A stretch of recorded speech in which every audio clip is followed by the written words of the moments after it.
Balitanya malah stuntingnya meningkat coba. Kadernya kerjanya ngapa? Tambahan. Apa pemberian makanan tambahan. Kudune stuntingnya kan orang anak, malah stuntingnya meningkat. Lucu ini. Jadi selama ini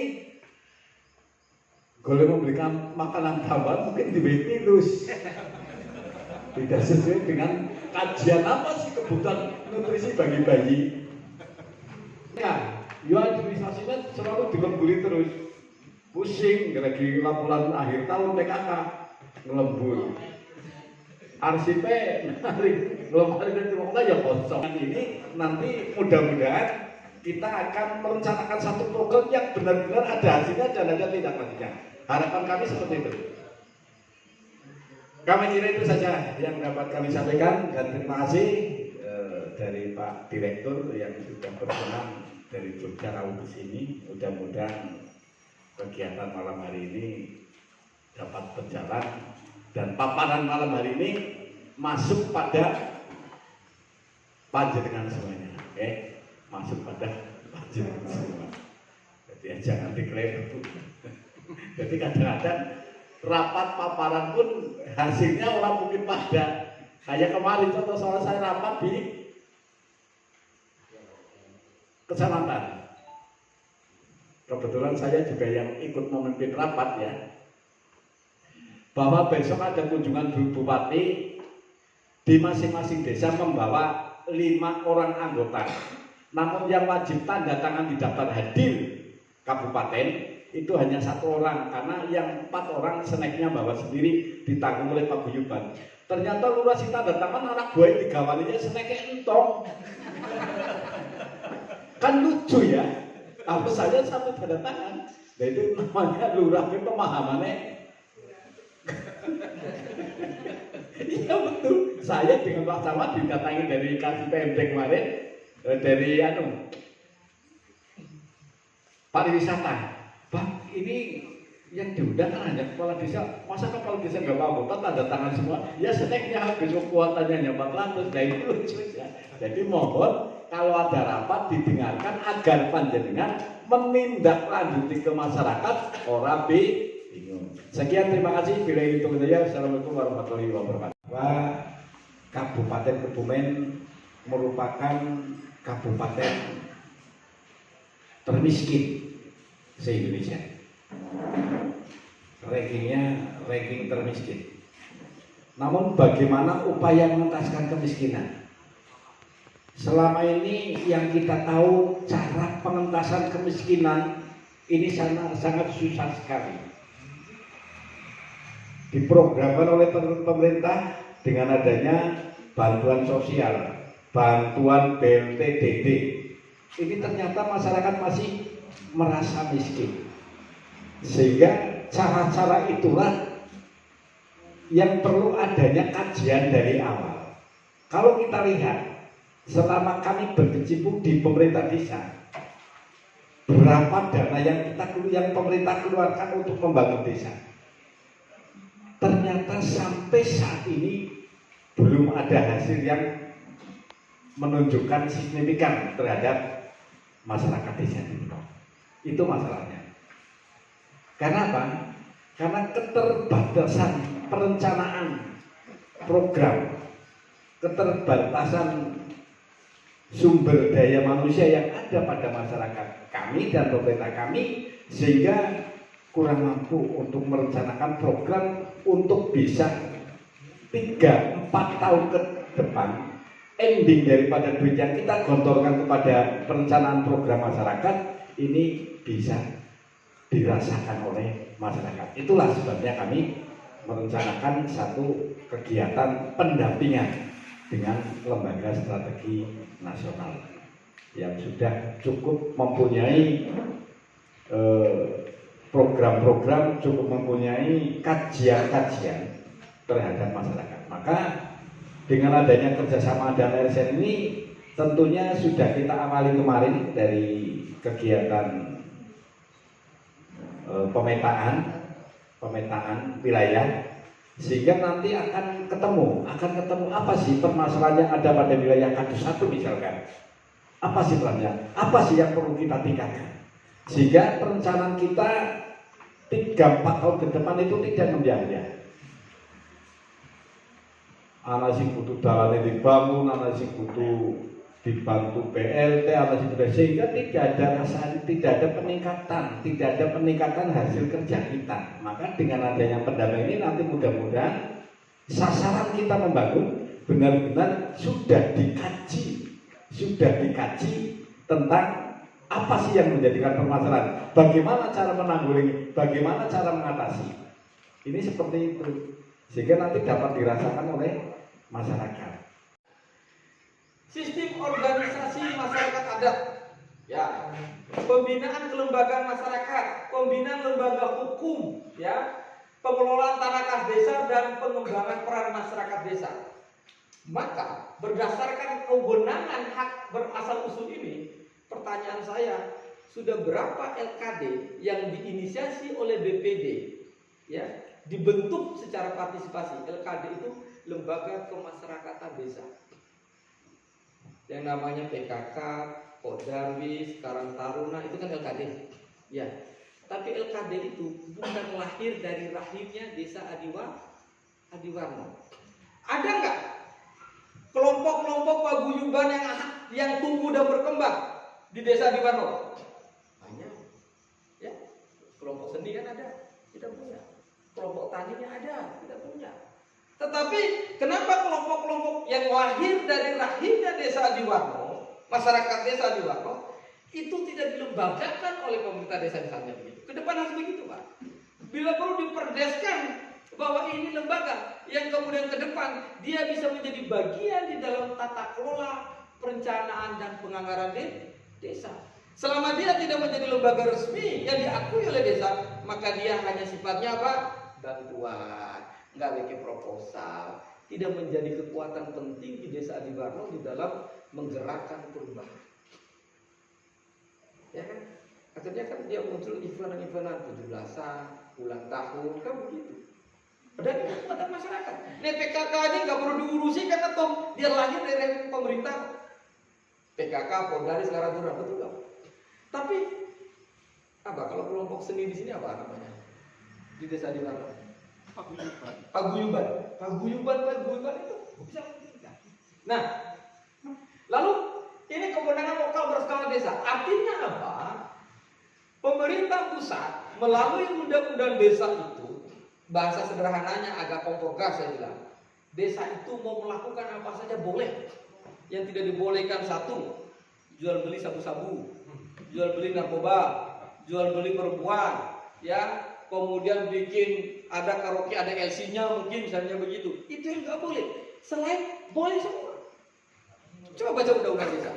Tapi problemnya adalah ketika pemerintah desa menerjemahkan peraturan tentang prioritas penggunaan dana desa, seringkali aspirasi tadi ditutup, hak-hak ini tadi ditutup hanya berdasarkan apa?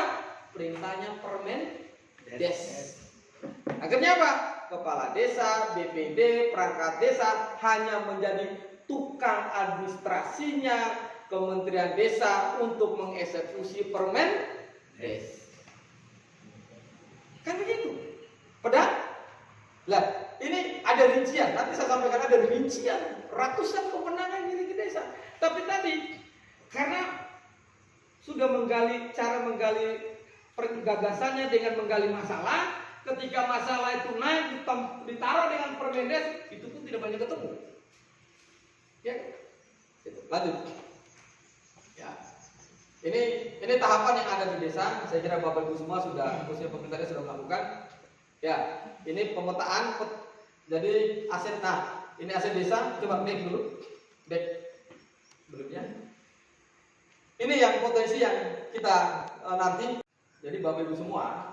Ini penting, makanya waktu tahun 2022 saya sampaikan ke Pak Kades dan bersama BPD, Desa Adiwarno, Sumiskul kalau sudah ada, yang paling penting itu bikin perdes tentang batas desa, lalu kemudian yang kedua perdes tentang kewenangan desa, yang ketiga adalah perdes tentang aset desa. Itu perdes kitab sucinya konstitusinya punya Adi Warno. Karena kita nggak tahu 1-2 tahun ke depan, 1-2 hari besok, tiba-tiba ada investor masuk atas nama pemerintah daerah, atas nama undang-undang cipta kerja, lalu kemudian masuk di sini dan desa hanya dapat rekomendasinya aja dan tidak punya alat negosiasi. Ingat, Perdes itu logonya apa Pak Kades? Garuda Pancasila, sama statusnya dengan undang-undang. Maka kalau kita tidak memagari desa kita dengan perdes soal batas desa, kewenangan desa yang tadi hak asal usul, hak lokal desa tadi dengan aset desa, ya kasus beberapa daerah di kabupaten tetangga ada yang kemudian tiba-tiba tanah kas desa hilang atas nama pembangunan, atas nama investasi. Bukan kita menolak investasi, tapi posisi negosiasinya antara kita sebagai pemilik asetnya dengan siapapun investor kita punya. Selama kita tidak meregulasi, memproteksi, melindungi dengan perdes, maka mudah sekali itu dicaplok dalam tanda petik. Ya, ini kekuatannya. Lanjut. Yang kemarin kepala desanya itu wani mau maju Bupati Sleman. Balihonya tersebar di mana-mana. Kenapa? Tanah kas desanya dimiliki oleh kepala desa, disewakan. Ya, Adi Warno. Yang mungkin selama ini di dalam kita merencanakan pembangunan desa, hal-hal sepele seperti ini mungkin kita akan ketemu ketika kita naik motor, kemudian tidak tahu alamat, baru klik yang namanya Google Map. Padahal kalau mau merencanakan desa, sekali-sekali ini kan sudah ada proyektornya. Klik itu Google Map, lihat itu bentang wilayah. Jangan-jangan kita tidak pernah tahu mana batas ujung baratnya desa Adi Warno, ujung timurnya di mana, kemudian selokannya di mana mungkin. Ya. Baru minggu kemarin itu Bang. Udah mulai. Udah mulai. Oh, sip. Sip, alhamdulillah. Ya. Ini saya bilang posisi Adi Warno. Jadi di dalam perencanaan itu siapapun di dalam pemerintah desa, letak geografi desa itu, posisi itu, bentang alam desa itu harus menjadi bahan pokok pembicaraan gibahnya kita di dalam musdes ataupun musdus. Ya. Ini data standar sebenarnya yang seringkali hanya menjadi bumbu-bumbu penebal halaman di monografi desa ataupun di RPJMDes. Ya, tetapi kita ingin melihat, ya, di dalam perencanaan pemetaan kawasan desa ini menjadi sangat penting karena perbatasan-perbatasan desa itu akan menentukan bagaimana perilaku ekonomi dan pembangunan kita ke depan, sehingga kita tidak hanya sekedar mengcopy paste contoh netonggone bangun iki ya awak dhewe niru. Kita kan selalu terjebak pada logika berpikir begitu. Maka kita mau berubah. Nah, lalu pertanyaannya adalah apa potensi yang dimiliki oleh desa Adi Warno berdasarkan profil desa secara geografis tadi. Kami sudah melakukan pemetaan ya di seluruh wilayah. Potensi pertanian desa Adi Warno bisa dikatakan lumbung berasnya, ya. Lalu kemudian potensi perkebunan, ada pisang, ada betela, ada sayur, ada jati, kelapa.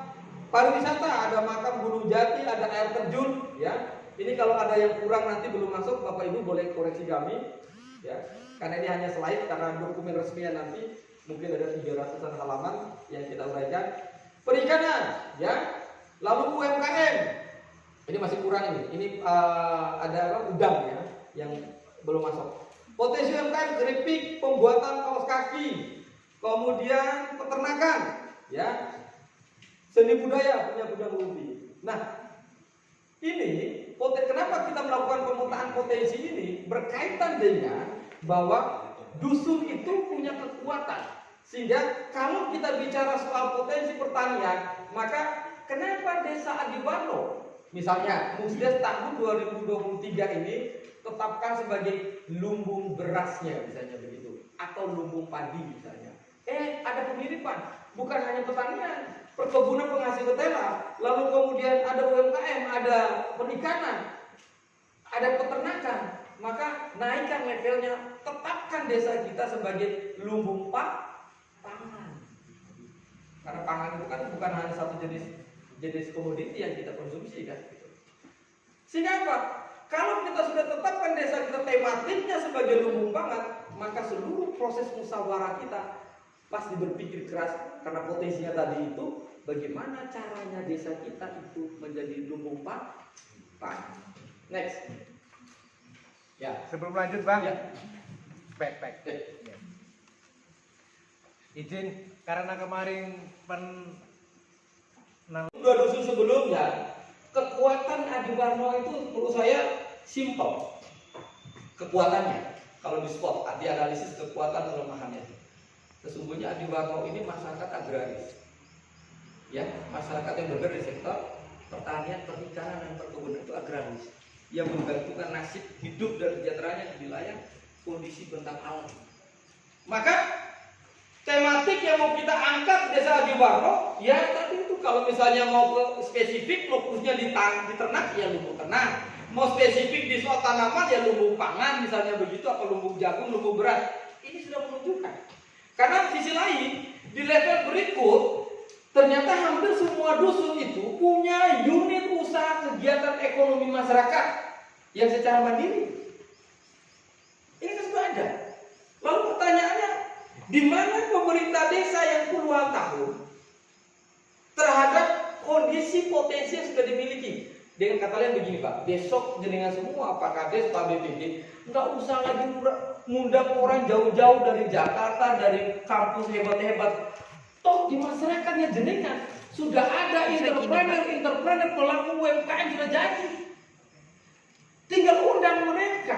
Bagaimana memastikan virus UMKM yang sudah dia bikin, artinya kenapa dia bisa bertahan? Berarti ilmunya dia sudah dapat, pengalaman empirisnya dia sudah dapat. Jadi nggak perlu undang. Juga yang punya komitmen untuk membantu desa Adi Warno, bagaimana pembangunan master plan DET ini juga akan di backup penuh oleh beliau di APBD provinsi. Kita kasih tepuk tangan dulu walaupun itu. Inilah pentingnya, gitu loh. Ya. Jadi Bu Hajar Rubiati menyampaikan salam buat warga desa Adi Warno. Insya Allah di pertemuan kedua besok mungkin ruangan ini kita penuhkan, dia hadir sekaligus kita presentasikan mungkin gambarnya, usulan ibu-ibu bapak-bapak itu sudah masuk, kita lengkapi. Beliau akan menjaga komitmen itu, dan bapak ibu semua nggak usah malu-malu, suka-suka sampaikan. Bu, jenengan mau bangun yang mana? Mau mini soccernya dulu, mau bikin homestay-nya dulu, atau mau yang mana? Mau. Biar nanti diinput di pokilnya beliau. Pak Kades udah canggih itu komunikasi sama orang tua. Matching lah. Matching. Ya. Itu Bapak Ibu semua ya. Itu yang pertama. Yang kedua, besok-besok kalau gambar